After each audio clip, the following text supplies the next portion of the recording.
Bismillahirrahmanirrahim.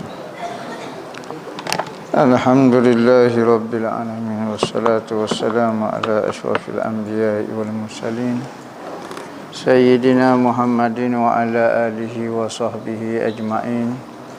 Qala rabbi shrah li sadri wa yassir li amri wahlul 'uqdatam min lisani yafqahu qawli. Subhanaka la ilma lana illa ma 'allamtana innaka antal alimul hakim. Wa la haula wa la quwwata illa billahil aliyyul azim. Nawaitu ta'lu wa ta'lim wa tazakkura wa tazkira wan naf'a wal intifa' wal ifadah wal istifadah wal hasa ala tamassuki bi kitabillah wa sunnati rasulih wa du'a ilal huda wa dalalata 'alal khair ibtigha'a wajhillah wa qurbihi wa sawabihi subhanahu wa ta'ala. Allahumma inni as'aluka ilman ladunni wa mashraba safihani ya wahabu ya ghani. Qala al-muallif rahimahullahu ta'ala wa nafa'ana bihi wa bi'ulumihi fid dharain amin. Rabbi yassir wa la tu'assir wa tammim bil khair wa la hawla wa la quwwata illa billahil aliyyul azim. Ilahi anta maksudi wa ridhaka matlubi a'tini mahabbataka wa ma'rifatak. Katanya pengarang rahimahullahu ta'ala wa nafa'ana bihi wa bi'ulumihi fid dharain amin. Amma ba'du, assalamu alaikum warahmatullahi wabarakatuh. Katanya pengarang rahimahullahu ta'ala, sehinggalah perkataan dia nombor 10. Kau apa dia?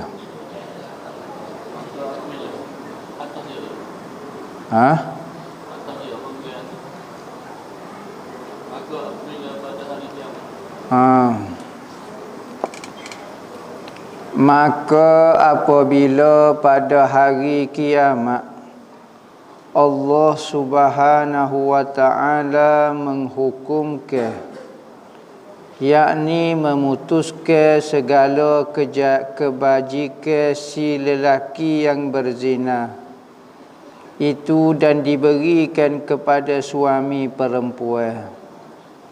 Kita royak dah berzina ni berdosa. Hak beratnya berzina dengan keluarga, ada hubungan keluarga. Hak berat lagi zina dengan jiran. Hak berat lagi zina dengan bini orang. Tu bertambah-tambah lagi dosa dia.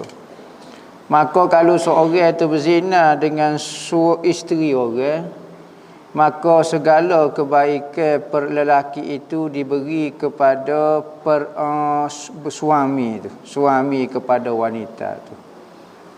Keputusan yang demikian apabila penzinaan isterinya itu tanpa disedari, maka pahala si lelaki itu akan diberi kepada suami kepada perempuan yang ia berzina.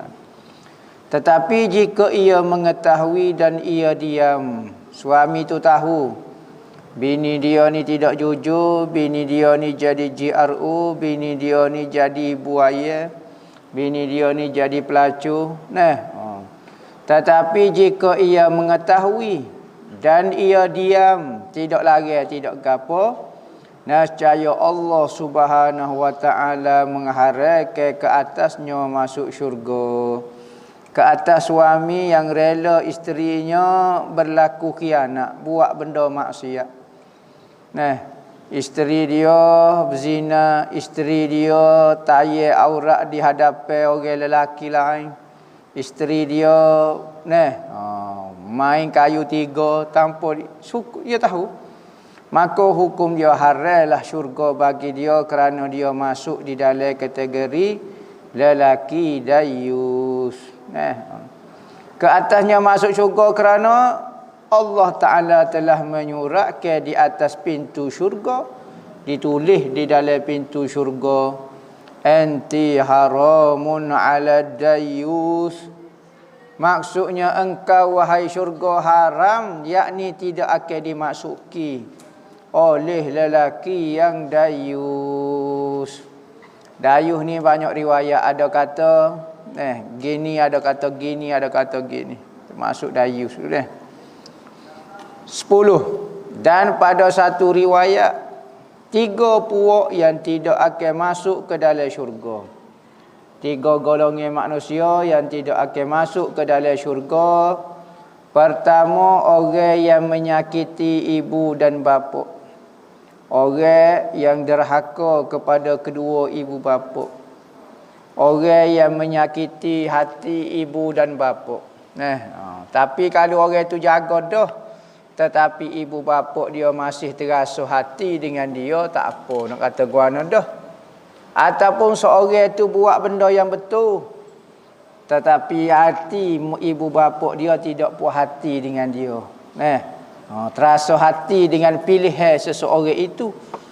Sekalipun pilihan itu betul, maka orang ni tak apa. Kalau kita buat benda betul, tetapi ibu bapa kita terasa hati, maka hak tu tak ada masalah. Hak ni kita menyakiti dia, buat benda hak tak betul. Kedua, orang yang dayus ni, orang kedua golongan manusia tak boleh masuk syurga, yakni golongan yang dayus. Rela ahli keluarga dia melakukan maksiat dengan pengetahuan dia. Kalau dia tahu dia tegar dah, tak dengar kata lagi. Dia tegar kakak dia, dia tegar adik dia, dia tegar mak dia tegar isteri dia. Daripada buat benda tak betul, buat juga bukan dayus. Ketiga, orang yang suruh menyuruh untuk berbuat zina. Suruh menyuruh untuk buat zina. Demikian juga ibu ayah, kiadah. Kiadah ni bahasa Arab dipanggil ibu ayah. Termasuk di dalam dosa besar juga.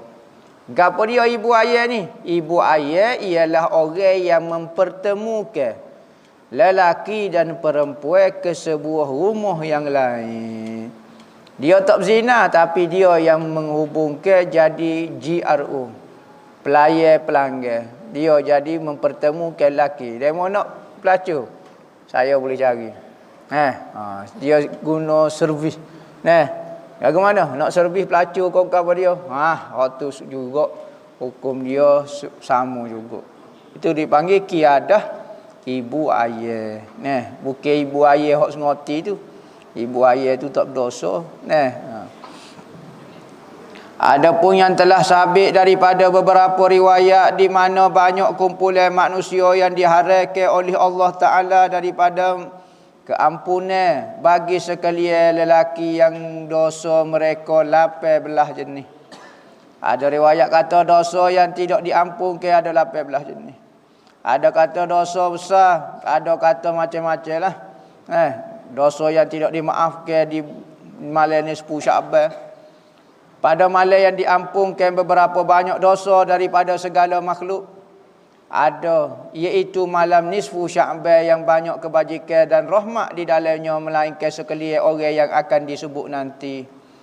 Antara malam-malam yang Allah Ta'ala begitu pemurah nak mengampunkan segala dosa, semua jenis dosa Tuhan ampun belaka. Tetapi ada beberapa jenis dosa Tuhan tidak akan ampunkan. Sebab apa? Kerana terlalu besar di sisi Tuhan. Hak dosa lain Tuhan ampun belaka, dosa ni Tuhan tak siapun. Sedangkan malam tu malam Tuhan nak mengampunkan orang. Padahal malam-malam lain Tuhan ampun dah dosa kita. Tetapi ada malam-malam tertentu khaslah Tuhan nak ampun dosa manusia. Allah Subhanahu wa Ta'ala tiada mengampuni dosa mereka kerana mereka melakukan kejahatan yang amat besar, melainkan jika mereka bertaubat dengan taubat yang nasuha. Kalau dia minta maaf baru Tuhan. Ada dosa ni Tuhan maaf pada malam-malam yang tertentu. Tetapi ada beberapa dosa sekalipun malam-malam istimewa pun Tuhan tak akan maaf. 18 jenis dosa yang tiada diampuni pada malam nisfu Syaban. Ada riwayat kata malam nisfu Syaban ni malam ditukar ke buku amalan kita. Buku amalan kita. Yakni pertukaran buku tahunnya adalah pada malam nisfu Syaban. Nisfu Syaban buku baru pula. Okey, catat buku baru pula. Nah. Ada riwayat kata dalam hadis kata pada malam nisfu Syaban maka Allah Taala menyerahkan buku baru kepada malaikat maut. Ada kata kepada Meraki Atik. Maka pada malam itulah ada orang nak menikah sedangkan nama dia tercatat dah di dalam orang yang mati. Ada orang nak buat rumah sedangkan nama dia tercatat dalam senarai orang mati pada tahun ni. Maka pertukarannya pengetahuan tahu apa dia berlaku dalam setahun adalah pada malam nisfu Syaban. Sebab tu ada ulama kata sunat kita apabila pertukaran kita, apabila pertukaran takdir ni, yakni pertukaran yang mana kita tahu. Nah, pada malam nisfu Syaban, orang nak nikah, orang nak buat rumah sedangkan nama dia tercatat daripada orang nak mati tahun ni. Bila nak tahu tu? Malam nisfu Syaban. Nah, maka sunat lagu tu kita baca Yasin. Oni amalan-amalan tidak wajib pun sebagai apabila masuk kepada buku baru ataupun catatan yang baru, maka kita berdoa dengan Tuhan supaya panjang umur, supaya dimurahkan rezeki, supaya mati dalam iman. Maka di dalam malam nisfu Syaban ni Tuhan nak ampun dosa. Di samping tahu pengetahuannya tahunnya, maka Tuhan nak ampun dosa pada malam tu. Jibril gerak Rasulullah. Sedangkan Rasulullah bangun tahajud semacam, tiba-tiba Jibril mari gerak pada malam tu suruh bangun tahajud lah. Hamba bangun dah. Tetapi bangun awal. Sungguh sikit pada malam tu. Kerana apa? Kerana malam ni malam Tuhan nak ampun dosa. Sebanyak mana? Sebanyak kambing binatang, kambing bani kalbi. Sebanyak tu. Jadi malam-malam ni hidup ke malam lagu ni. Berarti dalam hadis ni nak mengajar tidak salah seorang tu buat hari-hari tertentu untuk melakukan ibadat dengan sebanyaknya. Tentu ke hari Jumaat, tentu ke malam-malam tertentu untuk membuat ibadat secara banyak. Nabi Muhammad pun boleh puasa buat ibadat banyak. Dalam bulan puasa 10 hari kau banyak. Berarti Nabi Muhammad juga menentukan hari-hari tertentu untuk buat ibadat. Tidak jadi kau salah. Nombor 1. Orang 18 jenis dosa yang tidak diampun pada malam nisfu Syaban. Pertama, pembunuh, iaitu orang yang membunuh orang dengan tiada sebenarnya, yakni bunuh dengan cara zalim, bunuh dengan cara tidak benar. Maka apa hukum dia? Tidak diampun dosa dia. Lepas tu lagu mana dia nak ampun dosa? Kena minta maaf, kena taubat sungguh-sungguh, kena minta maaf dengan ahli keluarga dia. Barulah Tuhan maaf. Kalau semata-mata mari saja malam nisfu Syaban, Tuhan tak maaf. Kedua, orang yang mengkhabarkan perkara yang silam, a'raf, yakni yang tiada sabit ambilannya dari yang sahih, seperti orang yang bercerita bahari, kisah-kisah dahulu kala dan bergabung dia tu, berjubung.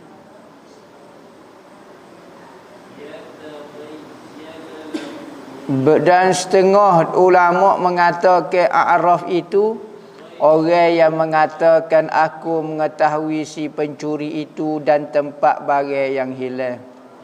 Antara orang yang tidak diampun dosa adalah orang yang suka cerita karut-karut, cerita yang tidak ada sumber yang sahih, cerita benda-benda hak dahulu kala, cerita hak tak ada nah, hak gapo, hak Israiliyat, cerita hak bercanggah dengan akidah, benda hak karut gapo dia.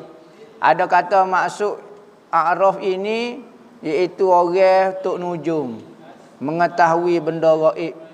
maka hak ni juga berdosa hukum dia kerana mengetahui benda gaib hanya Tuhan saja. Pas lagu mana ada orang mendakwa dia tahu benda gaib, dia tidak tahu tetapi diberitahu oleh Allah Taala, diberi ilham, itu tak apa.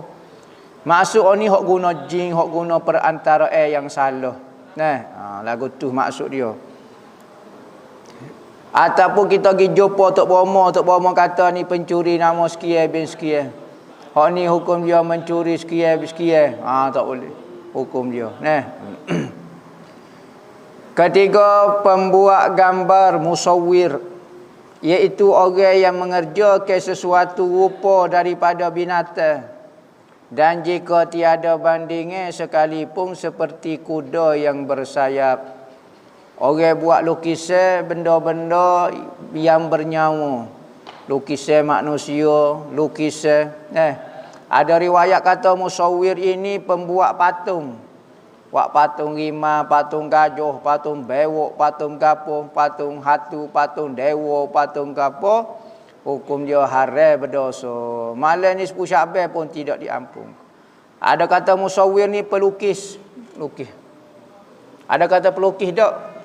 Maksud musawwir itu buat benda yang berbayar. Macam benda bayar gitu. Patung lah. Suluh dengan lain, nampak bayar bentuk dia. Ada bayar. Kalau gambar, kalau lukisan di kertas, kita suluh nampak petok ya. Tak nampak bayar. Ada riwayat kata kamera pukul gambar. Tapi ada ulama kata kamera tak masuk dalam lukisan. Kerana dia tak melukis pun gambar di kamera tu. Dia hanya kelekat. Dia hanya pegang gambar. Dia panggil pegang bentuk itu. Bukan dia buat pun. Benda yang ada dah. Cuma dia abadikan panggil. Kalau musuh melukis, kita wujudkan gambar itu. Hak ni tak, kalau kamera tak wujudkan kekal. Kita hanya abadikan kah? Kekal ke benda lagu tu. Maka hak tu tidak dipanggil mencipta. Hak Nabi marah musawwir malah bentuk mencipta. Ada kata lukisan tak apa. Hak tak bolehnya adalah membuat patung-patung. Sekalipun patung itu tak ada bandingnya seperti kuda bersayap. Kuda tak ada sayap, tak ada. Sekalipun khayal, sekalipun Nabi Muhammad pernah bergurau dengan Sayyidina Aisyah. Sayyidina Aisyah kata, kuda, Nabi kata, pelik sungguh wahai Aisyah. Kuda mu ada sayap, mana ada kuda ada sayap? Siti Aisyah kata, kuda Nabi Sulaiman ya Rasulullah. Kuda Nabi Sulaiman. Benda pelik-pelik, cerita Nabi Allah Sulaiman alaihi salam. Kuda Nabi Sulaiman ya Rasulullah. Maka Rasulullah suka dengan jawab Sayyidina Aisyah. Betul tak? Rasulullah tak kata betul, Rasulullah tak kata salah. Khayal kuda terbang lah, dewa lah, naga lah, gapo dia apa semua ni. Macam-macam raksasa lah, penunggu gua lah, gapo dia. Lagu tu. Tetapi dalam bab Rasulullah itu adalah patung untuk permainan perempuan. Perempuan budak-budak kecil, maka tak apa dibenarkan main patung. Tak ada masalah apa. Keempatnya orang yang mengekali minum arak. Minum arak pacerah. Mudminul khamri. Orang yang kacik dengan arak. Bukan minum jarang-jarang. Minum sekali dalam semua hidup. Tak apa tu. Tetapi orang ni sudah jadi ketagih arak dah. Penggemar arak kaki botol. Minum semacam. Dan dihubungkan dengannya dengan arak itu sekalian yang memabukkan. Sek-sek nagih dada, sek-sek minum arak, sek-sek minum ketung ko, mabuk ke, ikutlah makan jenis obat ke apa dia, maka suka penggemar lagu tu, maka dosa dia tidak diampunkan. Maka yang haram lagi berdosa besar, Allah Subhanahu Wa Taala tiada mengampunkan dia. Tuhan tak ampun dosa dia.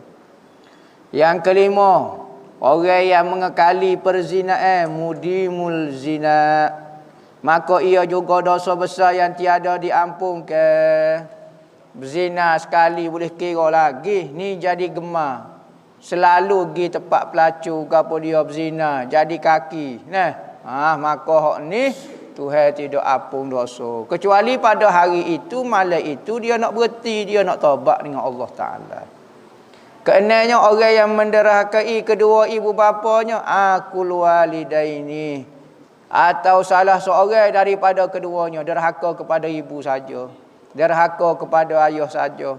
Derhaka kepada kedua-duanya. Tu dipanggil aqul walidaini. 7 tukar sihir, iaitu orang yang mengerjakan sesuatu yang jahat supaya terbit sesuatu yang menyalahi adab. Dia japilah guna sihir, guna alat, guna setan, guna iblis, guna jampi, guna mentera. Akhir sekali timbullah benda-benda yang pelik. Kita sihir orang duduk sini, atas pisau masuk dalam perut, atas kereta bubuh dalam perut, atas enjin motosikal, ikutlah apa-apa dia. Maka benda-benda sihir yang menyalahi adab kerana menggunakan pertolongan iblis, setan, benda-benda pelik. Daripada seperti membalut matanya dan lainnya, maka perbuatan itu haram lagi berdosa besar. Ada kata balut mata ni silap mata lah, silap mata. Menyulap mata, silap mata, tanda silap mata. Ni guna benda-benda pelik lah. Maka hukum dia berdosa. Ada kata silap mata ni tak masuk dalam kategori sihir. Kerana silap mata ni bukan menggunakan benda yang pelik. Cuma dia guna helah sahaja.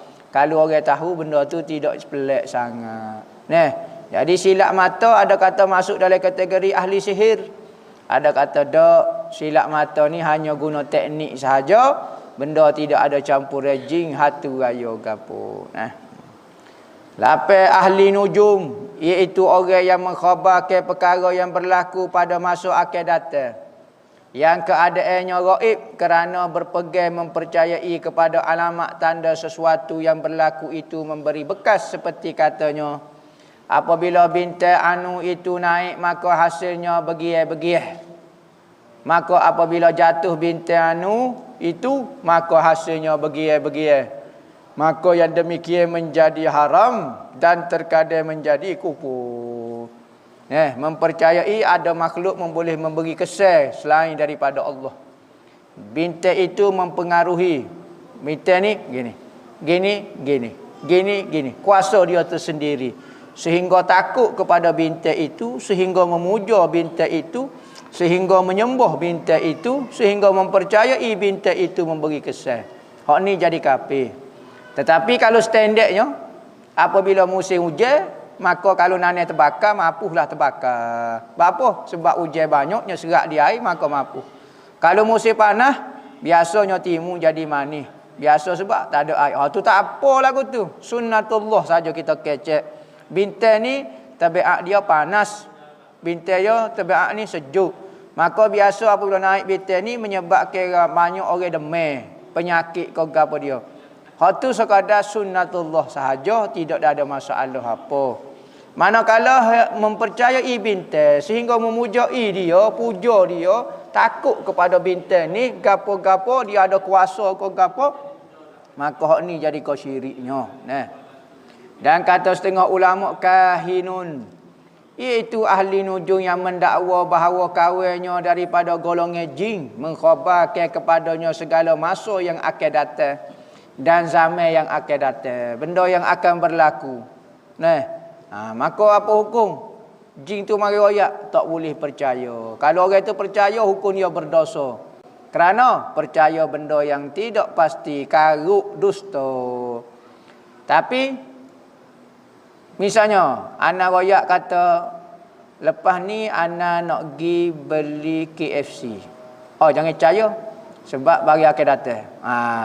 Kenapa dia maksud tak mempercayai benda yang akan datang? Anak royak, lepas ni kita makan nasi goreng, anak nak pergi beli. Jangan percaya benda akan datang. Begitu kau, apa dia maksud? Adakah semata-mata memberitahu benda akan datang itu salah? Tak juga. Maksud dia yakni mempercayai benda yang tidak sahih. Tipuan daripada jin, bersekongkol dengan jin, kau apa dia hak tu. Dan setengah daripada kahin itu ialah orang yang mengatakan aku mengetahui khabar-khabar yang gaib dengan kefahaman menerusi daya fikiran tentang sesuatu yang hilang. Dia kata aku boleh tahu benda ni hilang mana ke apa dia. Boleh tahu ke tak? Tak boleh tahu. Benda ni gaib. Kecuali ada orang beritahu kepada dia, tak ada masalah apa. Misalnya Apa yang berada dalam poket ana ni lah. Oh, para penonton semua mikir, apa dia Gaib di sisi yang tu. Tapi di sisi ana tidak gaib. Ada benda, ana pun sebut sikit-sikit. Maka betul. Maka maksud benda gaib ini benda yang tidak diberitahu. Maknanya ada unsur penipuan di situ. Kalau kita tahu benda gaib yang nisbah kepada kita bukan gaib, maka gaib ni ada banyak martabat lah. Kebanyakan berkecek dengan sihir ini adalah berkaitan dengan tipu daya iblis dan setan dan gapo dia. Dan demikian lagi ahli nujum itu ialah orang yang mengkhabarkan tentang pemerintah yang akan datang dengan cara terbit dan jalan masuknya.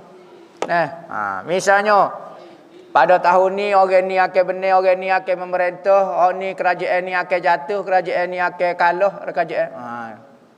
Maka sekalian perkara demikian itu haram jua. Kerana bahawasanya mengetahui khabar yang gaib, tiada seorang jua pun yang mengetahuinya melainkan Allah Ta'ala jua. Tu asasnya.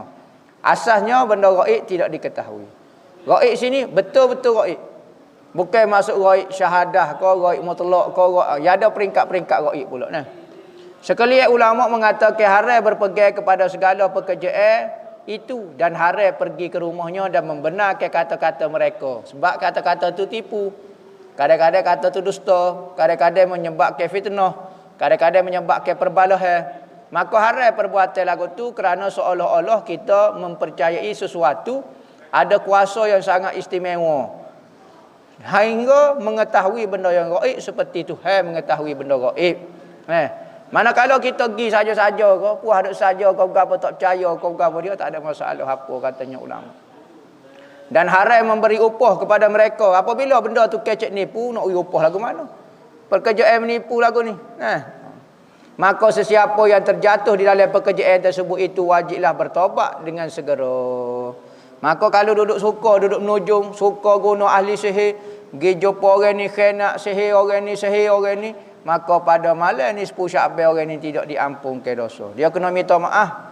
Minta maaf dengan Tuhan, berhenti daripada ilmu sihir dia, baru Tuhan maaf pada dia.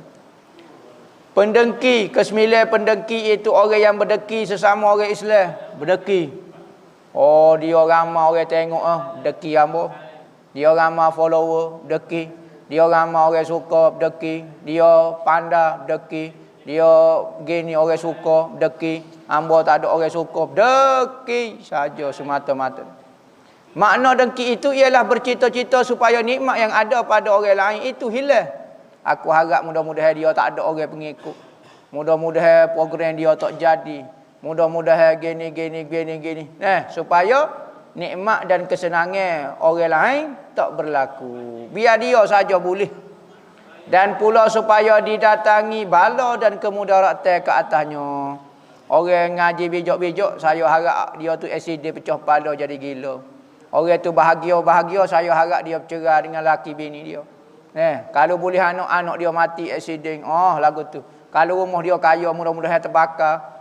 Kalau dia bahagia, mudah-mudahan dia jadi sakit mental, jadi gila, penyakit kena sihir. Ada orang berdeki lagu tu. 10 pengadu, iaitu orang yang mengadu domba antara manusia supaya berkelahi seperti ia memindahkan perkataan dua orang supaya berkelahi. Batu api. Jumpa orang ni, dia kata orang ni, aku dengar tak tahulah. Waktu lok buah kedai kopi lah. Tahu demo tu duk kata demo tu. Tahu tak apa jelas lah mana tapi lagu. Kau itu kata apa? Ni pula ya kata. Tahu nampak kawan tu nampak tak puas hati dengan demo kecek ke apa dia tak tahu. Akhir sekali balahlah orang. Sepatutnya kalau kita dengar benda-benda tak molek pun kita kena tutup supaya tidak berlaku berbalahan. Jangan ajar memindahkan khabar ataupun maklumat yang menyebabkan dua orang jadi berbalah. Kalau boleh sejuk. Biar jangan dia jadi balah. Kalau dia kecek lagu tu, cover orang ni. Bukan. Ambo dengar juga dia kecek hari tu, bukan maksud lagu tu. Jangan duk fikir lagu tu dia orang. Ambo nampak gitu dah. Sudah dia perangat pula. Maka perbuatan itu haram lagi berdosa besar hukum dia. Sehubungnya dengan itu orang yang menuduh seseorang dan juga orang yang tiada bertegur antara dua orang melebihi 3 hari tanpa keuzuran syar'i pun tak boleh juga. Nah, tak diampun juga dosa juga kalau orang memutuskan silaturahim kerana nafsu, bukan kerana benda-benda yang dibenarkan oleh syarak. Ada benda-benda kita boleh berbalah seperti tujuan syarak. Seperti kita pula orang yang buat maksiat boleh kerana memulaukan, boleh, tak ada masalah apa. Nah, orang tinggal semaya, kita tak sekecek dengan dia, adik-beradik kita buat benda tak comel, kita tak sekecek dengan dia atas dasar dia mengekalkan maksiat tu, dan hamba tak akan kecek kalau selagi mana awak tak berhenti daripada benda tu. Maka hak tu kita putuskan hubungan kerana syarak, kerana Tuhan. Nah, tu dibenarkan, dibenarkan.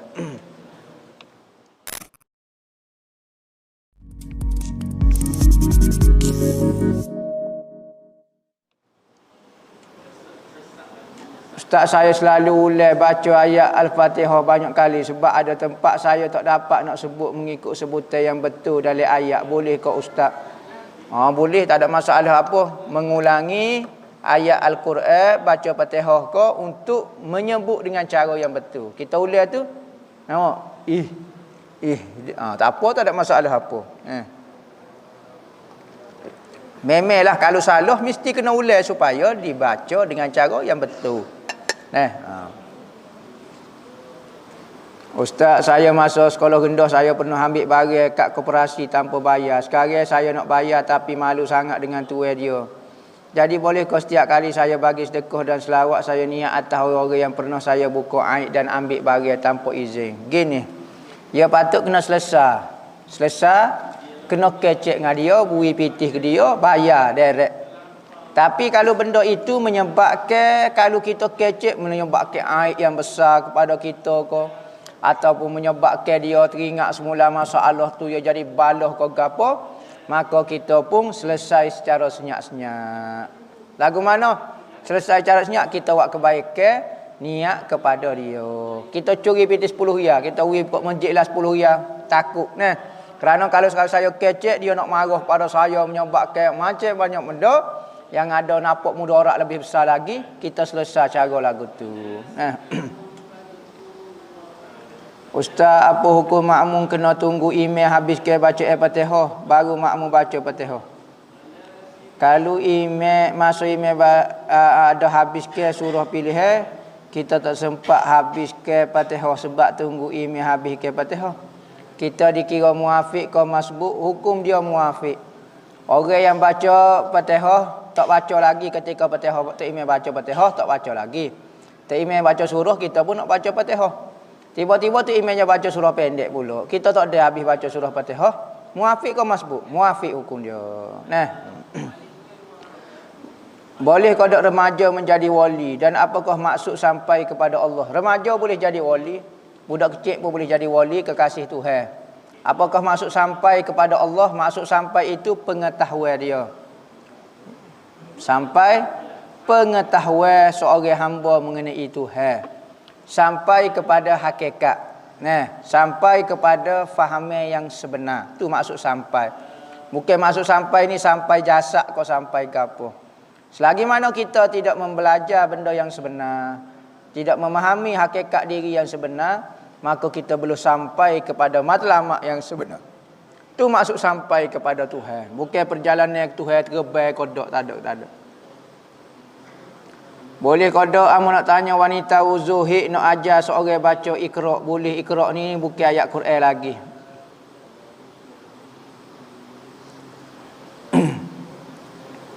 Ambo nak tanya, masa itu adalah makhluk Allah. Adakah masa itu bangsa pada zat juga atau bangsa pada sifat amrun iktibari saja? Sebab ada puak batil seperti Syekh B mengatakan masa itu pun tidak berjiring dan berjising. Adakah masa itu pun jadi Tuhan seperti yang dilaungkan oleh golongan Asy'ariyah? Mohon Tuan Guru jelaskan kekeliruan ini agar orang awam boleh dapat jawapan balas kepada soalan kritikal pihak Labaliu ini, agar tidak berlaku kekeliruan kepada masyarakat. Terima kasih tuan guru. Hamba tak boleh nak jawab soalan ni. Gapo dia tak tahu masa tu zat ko amru intibari. Nah, kerana orang awal tak faham apa bab ni. Kita kecek bab zat dia tak faham. Amru intibari pun dia tak faham. Makulatul aina tak faham. Makulatul mata dia tak faham. Diri menerima sifat dia tak faham. Nah, malakah tak faham. Benda hal dia tak faham. Jadi kekeliruan ni sayugianya kita tak faham pun tak dosa, tak payah faham lah. Masa tu gapo dia di Asy'ariyah tu zat ko, hal ko, gapo ko. Kira perbahasan ni tinggilah. Bukan sesi orang awal ni bahas lagu ni. Lagu tu. Ikutlah pokok dia pening ko masa ko gapo dia ko pening ko tak sedap caralah. Dia hok nanya apa pening. Syekh B ni siapa dia, W ni siapa dia tak tahulah. BMW ko tak tahulah. Jadi perbahasan ni tinggi. Ulama khilaf dari sudut takrif masa tu gapo dia, masa tu zat ko, masa tu hal ko, masa tu bekas kepada perbuatan ko. Ulama bahas macam-macam. Ada 3 pendapat tak silap hamba. Cuma hamba malah bahas lagu ni sebab rasa tak perlu untuk masyarakat awam.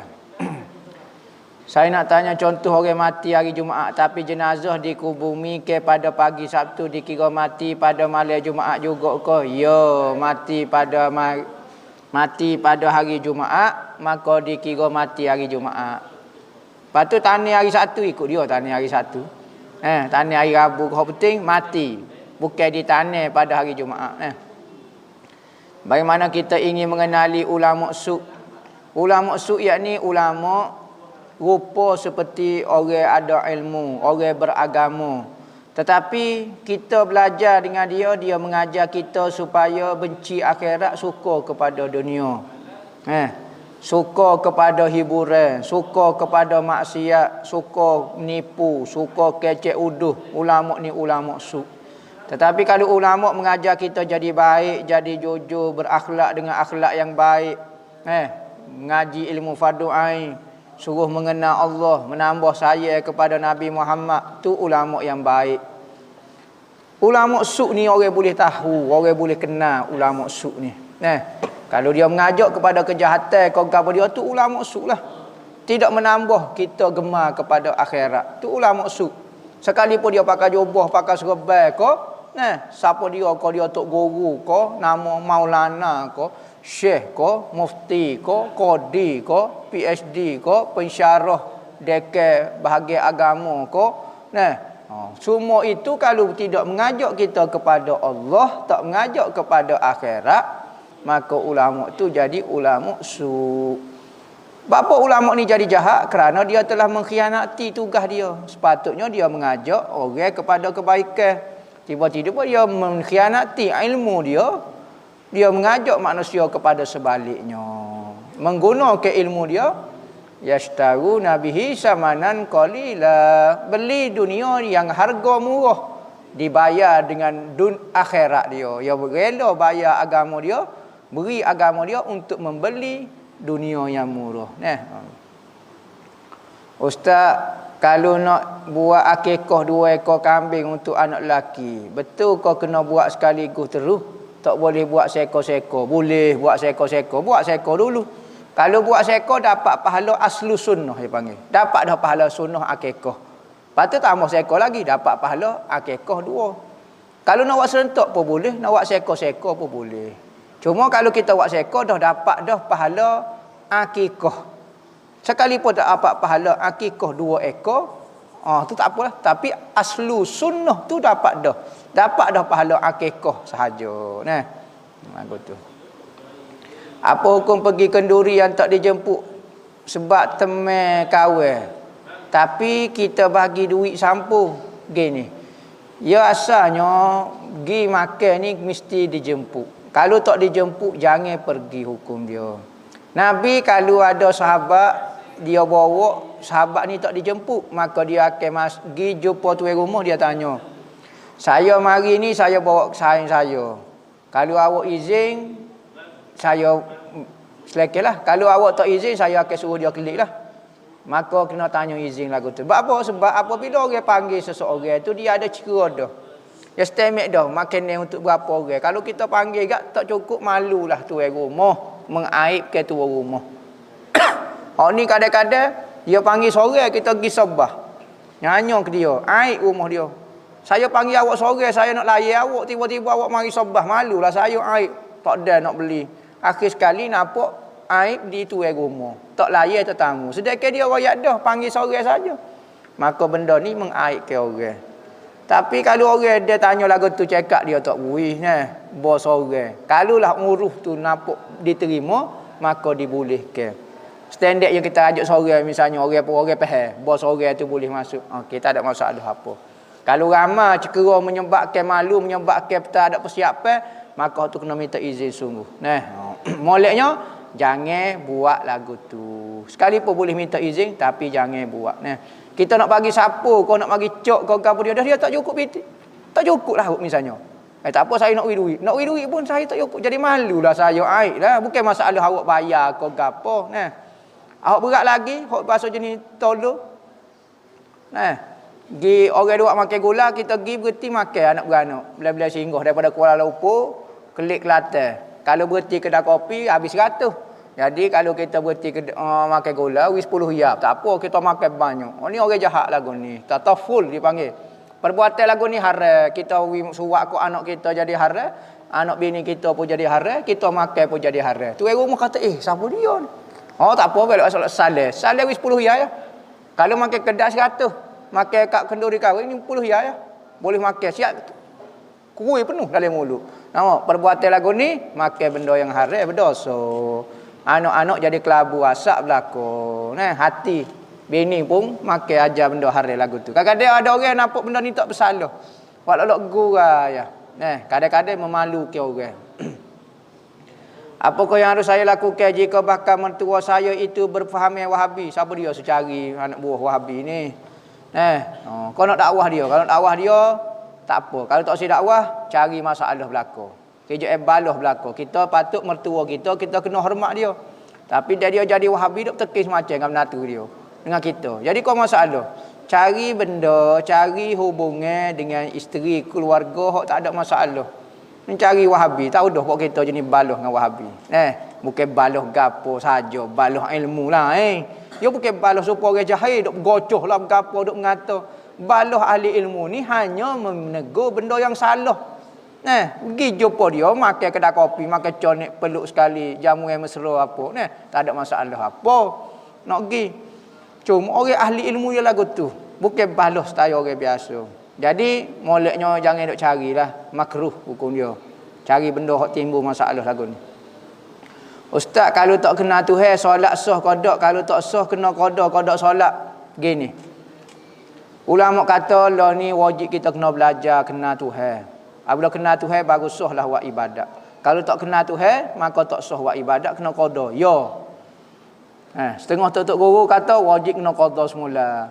Sembahyang yang kita sembahyang, ibadat kita puasa, kau zakat, kau gapo ketika kita tak kenal Tuhan. Semua ibadat-ibadat tu tidak sah, wajib kena qada belaka. Nak tak qada? Nak tanya saja ke nak buat sungguh? Tanya ya. Tak payah qada mudah. Ambil pendapat lemah kata dimaafkan. Sebab lah ni kita duk tengah belajar, tu cuai kita lah nak kata lagu mana. Minta Tuhan ampun dosa kita, minta Tuhan terima amalan kita. Kita nak buat macam mana bila tengah solat, kucing datang baring di tempat sujud. Kita terusir tapi dia lawan balik. Dia cakang kita pula. Kenapa? Apa hukum dia? Kita cakang pula dia atas belakang. Pandai-pandai lah kucing pun tak ada nak mikir. Berat benar akal setara tu. Kucing kita tak masalah dunia, masalah pemerintah lagi. Kucing duduk depan tak boleh mikir dia. Maya tolok-tolok lah, pandai-pandai lah tolok sikit-sikit kau gapo dia. Kucing lagu tu. Ustaz, betul kau kalau makan haram amalan tak diterima? Kalau isap rokok guano sebab kebanyakan kata haram. Ni, masuk ada kalau makan benda haram amalan tidak diterima. Hadis Nabi kata siapa dia makan benda haram. Ada riwayat kata makan arak, minum arak. Maka selama 40 hari amalan solat dia, sembahyang dia tidak diterima kerana ada benda haram dalam perut dia. Selama 40 hari barulah keluar benda tu. Sisa dia betul-betul habis. Selagi mana benda haram tu ada dalam tubuh, maka tidak diterima. Awak tak terima, tidak ada pahala dalam amalan dia. Pahala amalan itu sah. Tapi diterima? Tak diterima. Tak terima no? Tak boleh pahala. Pas rokok ni lagu mana? Rokok ini benda khilaf, kita sebut dah perbahasan. Ada kata makruh, ada kata haram. Bagi pendapat kata haram, maka hukum dia seperti makan benda haram juga. Kalau benda tu makruh seperti makan benda makruh, maka tidak menyebabkan tidak diterima amalan. Kebanyakan kata haram, atas pendapat kata haram, haram lah. Gitu maksud dia. Nah, Imam Bajuri kata ijma'. At-tadkhin itu haram. Nah, katanya Imam Bajuri kata telah sepakat ulama-ulama dan para atibak, para doktor-doktor, rokok itu memberi mudarat. Apabila memberi mudarat, mana perbuatan itu haram. Bukan benda itu haram. Macam arak tu diri dia tu haram. Rokok ni bukan diri dia tu haram, tetapi dia menyebabkan mudarat. Maka mudarat dia tu haram kerana memberi mudarat. Jadi kalau rokok kita buat gini, makan budak dalam poket, tak dosa. Tapi arak tak boleh. Sebab diri dia tu haram. Sebab tu arak kalau minus titik haram dah. Rokok seputung baru. Mudarat. Seputung katanya doktor, tak ada mudarat lagi, jatuh tak ada gapo asap sebatas. Tak ada lagi. Sebab apa? Sebab dia bukan diri tu haram. Tetapi aridi haram, aridi. Arak tu haram zati, zat dia tu haram. Rokok tu haram aridi saja pembahasan. Apabila haram aridi, ulama jadi khilaf. Ada kata aridi membawa kepada haram. Bukan diri dia tapi kerana mudarat. Maka dia telah mudaratkan diri dia, bukan kata diri rokok tetapi kerana makanlah, buatlah gapo-gapo kalau mudarat diri jadi haram. Maka dia masuk dalam aridi. Maka ulama bahas pula. Okey, kalau haram cubuk mana? Seputung. Haram dah. Tanya doktor. Doktor kata tak ada beri kesan. Sekotak. Sekotak tu biasa, tak ada gapo lagi. 10 kotak. 10 kotak kalau isyak sterik 10 kotak. Mudarat sungguh. Selok kira kalau 10 kotak sekali gitu. Mampu sungguh. Kalau sebatas habis 10 kotak. Kalau sebatas ya tak mudarat pula sebab dia tukar udara gapo dia apa semua. Haram lagu mana? Maka ulama hok kata haram kena buat mari hujah kerana haram itu aridi bukan haram zati. Lagu tu. Jadi orang isap rokok tu gitulah, ada hok pendapat sebab haram tu bukan haram mujma' alaih, disepakati, cuma benda tu mukhtalaf. Diselisih. Cuma ikutlah nak isyak tak sikat terpulang pada kita. Banyak kita kata perbuatan itu sia-sia. Memanglah sia-sia tapi banyak juga kita buat benda sia-sia selain daripada isyak rokok jadi lagu itulah, pandai-pandailah. Kalau kita rasa benda tu serapat kepada Tuhan, benda tu manfaat kepada diri kita, buat. Kalau benda tu kita rasa tak manfaat, tak payah buat. Tapi kalau kita nak buat, kita nak kata lagu mana? Nak buat juga. Tak manfaat pun tapi nak buat juga. Nak kata lagu mana? Gitulah. Perbahasan rokok ni ulama tok guru pondok macam-macam bahas. Gitulah secara umumnya. Hal penting benda itu selisih ulama. Jadi orang haramkan ulama juga. Orang mengharukan ulama juga. Jadi kita tengok pada diri kita. Tepuk dada tanya email. Jangan tanya selera. Selera kah? Wallahu a'lam. Al-Fatihah.